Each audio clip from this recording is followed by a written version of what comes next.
Para po ito sa kay water sign, sa kay Cancer, Pisces, Scorpio.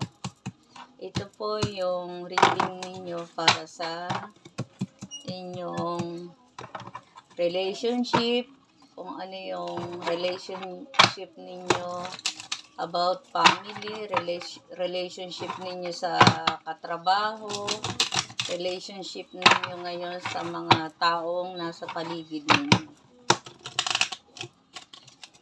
Ito yung inyong energy. Cancer, Pisces, water sign.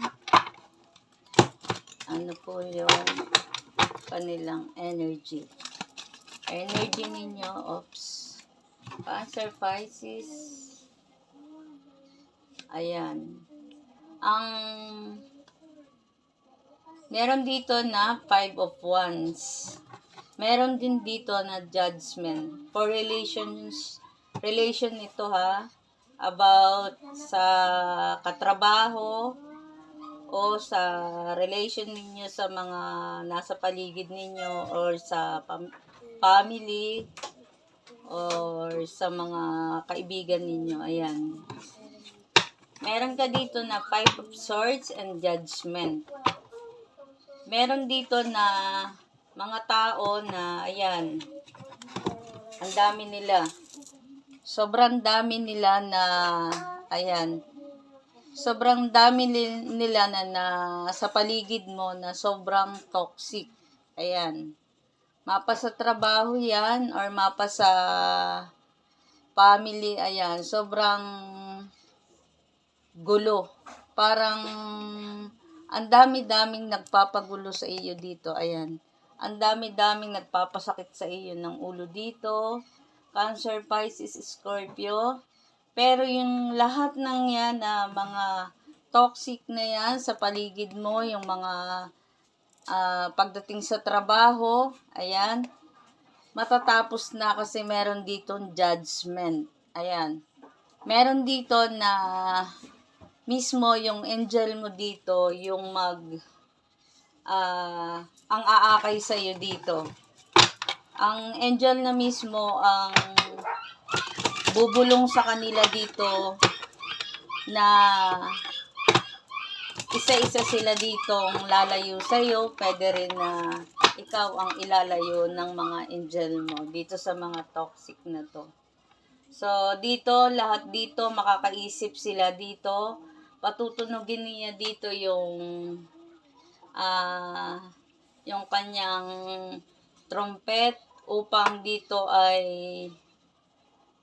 lumapit sa kanila yung Holy Spirit sa kanilang mga isipan dito. Para sila dito, lahat dito ay maliwanagan, lumambot ang puso nila dito. Ayan. Matatapos itong mga kaguluhan na to, ayan. Ang dami-dami ditong mga naninira sa inyo. Ang dami-daming matatapos na yan kasi may judgment. Cancer, Pisces, Scorpio, ano pa yung inyong reading dito? Cancer, Pisces, Scorpio. Tahimik. Cancer, Pisces, Scorpio. Ayan, di ba? Sobrang ang dami-dami nila ditong binibigay sa iyo dito na sobrang problema. Sobrang dami dito na nagpapabigat sa iyo. Ayan. Sobrang pagod mo dito. Ayan, sobrang pagod mo dito. Ang dami-dami mo ditong ginagawa dito para hindi nila gumagawa ka dito ng trabaho mo, yung maging busy ka dito para sa saglitan na makalimutan mo yung mga nagpapasakit sa iyo ng ulo dito. Yung mga stress, ayan, doon mo iginugugol sa yung trabaho upang mawala yung mga stress na yan sa iyo. Nililibang mo yung iyong sarili dito sa iyong trabaho. Kung ano man yung pinag-aabalahan mo na yan, doon mo nakukuha yung saglitan na katahimikan ng iyong kaisipan. Meron ditong The Empress. Ayan. Medyo ang mga tao dito, ang tingin sa'yo, medyo maiiba. Kasi meron dito judgment. Ayan. Maiiba yung ano mo dito, maiiba yung tingin nila sa iyo dito. Medyo gumawa ang universe dito kasi ang trumpet ng angel na yan ang papasok sa kanilang mga isipan dito para yung mga merong isa-isang mga taong hihingi ng tawad sa iyo, may mga taong lalapit sa iyo. Dito may isip nila ito isa-isa na ang paghingi at paglapit nila sa iyo. Paghingi ng tawad, merong mga lalapit sa iyo dito na hihingi ng tawad sa iyo. Meron dito na ayan, may Ace of Pentacles. Ayan. Yung mga may healing ka dito sa pamamagitan ng mga kamay mo, may healing dito. May mahahawakan ka dito na siguro bata or matanda na kailangan ng iyong healing dito para sa kagalingan ng kanyang sakit. Kasi dito yung mga kamay mo dito, ginagamit yan ni universe upang makagaling siya. Yun yung regalo sa iyo na sobrang power. Ayan. Cancer, Pisces, Scorpio, ayan. Merong taong magbibigay sa iyo dito ng pera. Siguro or kapatid mo, siguro asawa mo, siguro kung sino man yung mga kaibigan mo, ayan. May magbibigay sa iyo dito ng pera, pwede rin na mag-share sa iyo dito ng para dito sa iyong tulong sa iyong financial dahil nagkukulang kayo Cancer Pisces sa financial. Ayan.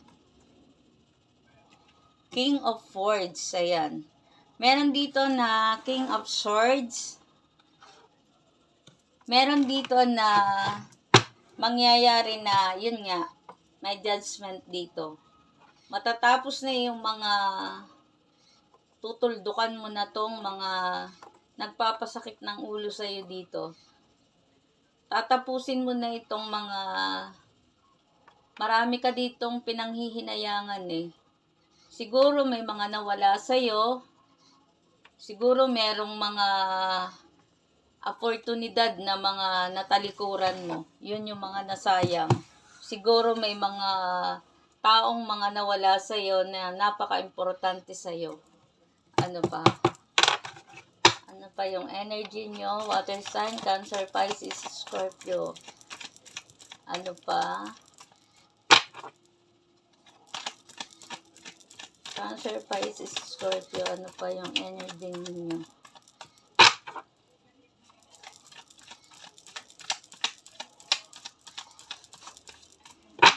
Sobrang maraming lalapit sa iyo ngayon kasi merong mga healing power na gagawin si universe sa iyo para ang mga taong ito ay isa-isang lalapit sa iyo. Ayan. 'Di ba? Meron dito na Four of Swords. Ayan.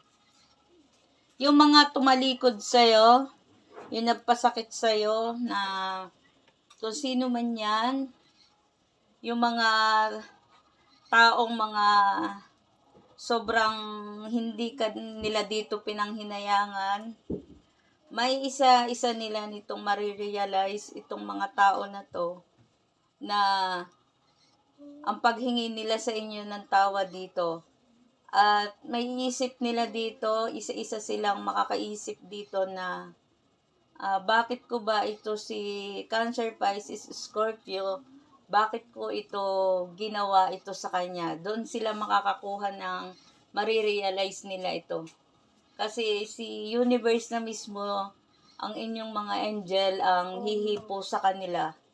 Ayan, makakakuha ka rito ng peace of mind. Ayan, kasi meron dito na death. Matatapos yung mga taong nagpapahirap sa iyo dito. Yan, sobrang dami, nagkakagulo-gulo sila. Merong 5 of Wands ka dito. Sobrang ang daming ano dito, kabilat kanan ang nagpapasakit ng ulo sa iyo dito.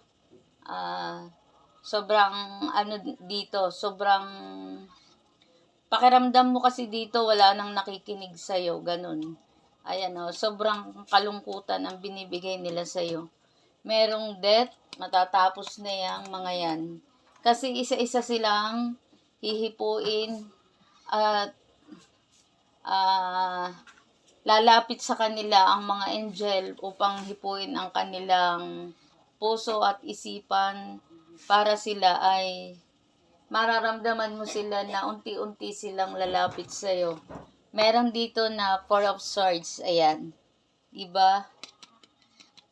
May tao na sobra kang sinaktan dito na magiging makikita niya yung pagda-down niya sa'yo, makikita niya dyan yung pagiging success mo dito.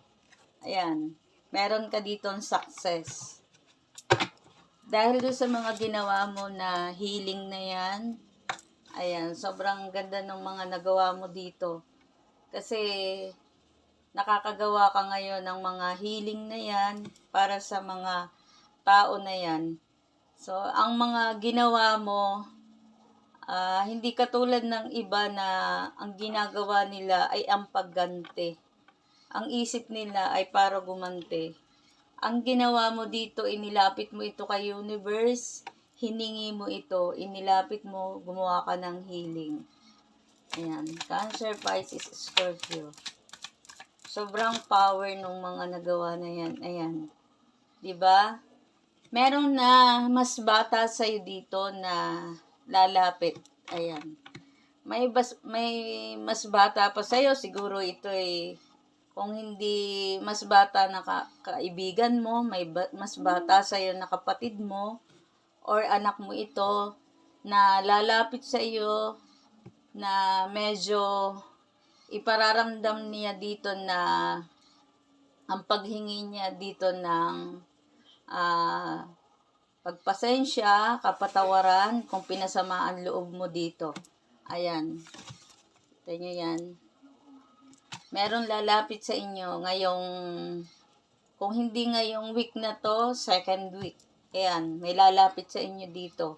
Kung sino man yung, na mararamdaman mo dito na ikaluluwag ng iyong kalooban, ng iyong dibdib dito. Kasi mismo na si universe na yung hihipo sa kanila dito. Cancer, Pisces, Scorpio. Yung mo dito, yung healing, ang dami nagawa dito. Kasi isinorender mo yan kay universe. Hindi ka nag-isip dito ng masama, ang pagganti, ang pagbagsak. Hindi ka nag-iisip ng ganon. Ang ginawa mo sa kanila ay healing. Nag-healing ka sa kanya, nag-wish ka kay universe na kayo na ang si universe na ang bahala do sa mga taong nagbibigay sa iyo dito ng pasakit. Ayusin natin. Yan. Cancer, Pisces, Scorpio, ano pa yung energy ninyo dito? Ayan. May King of Swords. Ayan, di ba? Nakaupo ka na dyan. Magiging tahimik na yung iyong isipan dito at kalooban. Kasi meron ka dito ng success. Ang dami. Makukuha mo dito yung mga relasyon mo sa mga paligid mo dito. May success, kapayapaan ng isip mo dito, makakapamahinga ka dito dahil yung mga taong nagpapahirap sa iyo dito, ayan, yung nagpapabigat sa iyong kalooban dito, yung nagpapalungkot sa iyo dito, ayan, unti-unti nila yung marirealize yung mga ginawa nila sa iyo diyan. Ano pa ang energy? Cancer, Pisces, ano pa po ang energy dito? Ngayong buwan ng October. Ano po ang mga energy pa nila dito?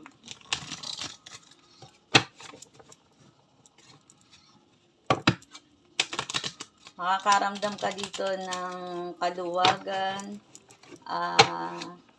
Ikakapasalamat mo dito dun sa nararamdaman mo na yan. Merong ditong may magbibigay sa'yo dito na medyo ikasasaya mo dito. Cancer, Pisces, Scorpio. May mga tao dito na yung mga talagang nagpapahirap sa inyo dito, yung mga toxic talagang yan ay ilalayo na sa inyo ni Universe. Cancer, Pisces, ayan. Cancer, Pisces, Scorpio. Ano pa? Ayan, di ba? Meron the moon. May new beginnings kayo dito. Ayan, may new beginnings kayo dito. Pagsisimula ng mga relation, ayan, na mga pagsisimula ng mga, kasi yung itong buwan na to sasang-ayon sa inyo. Ayan, sasang-ayon sa inyo itong buwan na to. Kaya ngayong buwan na tong October na to, merong mga healing na mangyayari dito na ikagugulat mo dito. Na siguro may message sa'yo, siguro may lalapit sa'yo na mabibigla ka, may mga taong hihingi sa iyo ng kapatawaran. May panghihinayang sila sa'yo na kung bakit nagawa nila ito sa'yo. Cancer, Pisces, Scorpio. Mangyayari lahat ito, di ba? Oh. May 6 of Wands. Ayan. Isinurrender mo kasi ito kay Universe. So, magiging masaya ka na dito. Magiging malinis ang iyong puso dito. Magiging masaya ka dito ngayong buwan na to. Kaya ayan o, may judgment, di ba? Ayan. Lumabas ulit yung judgment na yan. Yung mga taong yan ay hindi na babalik at babalik sa'yo. Yung mga taong nagpapahirap sa'yo.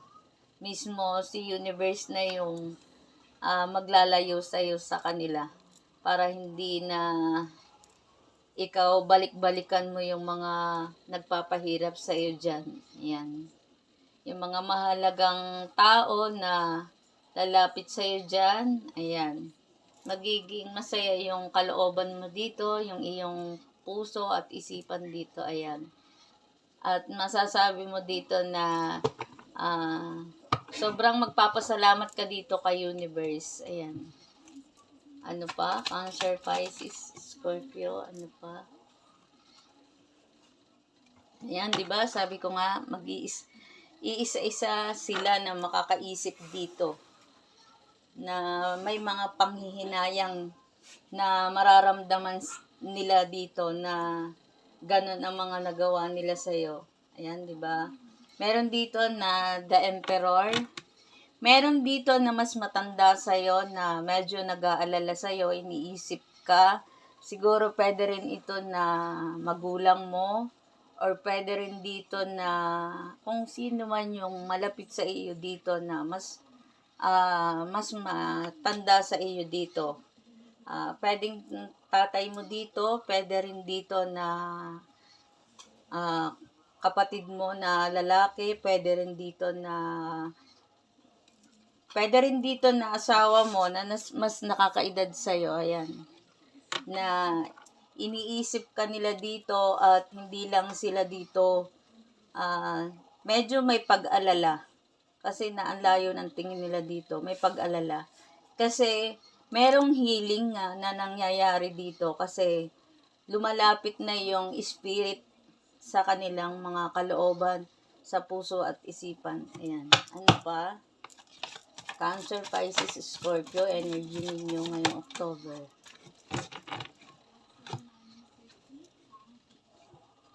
Ayan.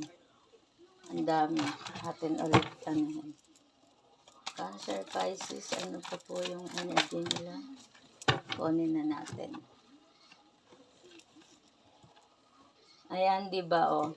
Yung sabi ko na sa inyo kanina na ang spirit na ang bababa para para makakilos sila, para may mabago sa'yo. Magiging masaya ka na dito, ayan. Mababago na ang pagkalungkot mo. Mawawala na yung pagkalungkot mo na yan. Kasi ang spirit na yan, ang kikilos na yan, para maging masaya ka dyan. May King of Wands, ayan. Sobrang laki ng pagbabago mo dito. Kaya meron ka dito na sobrang galak. So, ayan sobrang saya mo dito.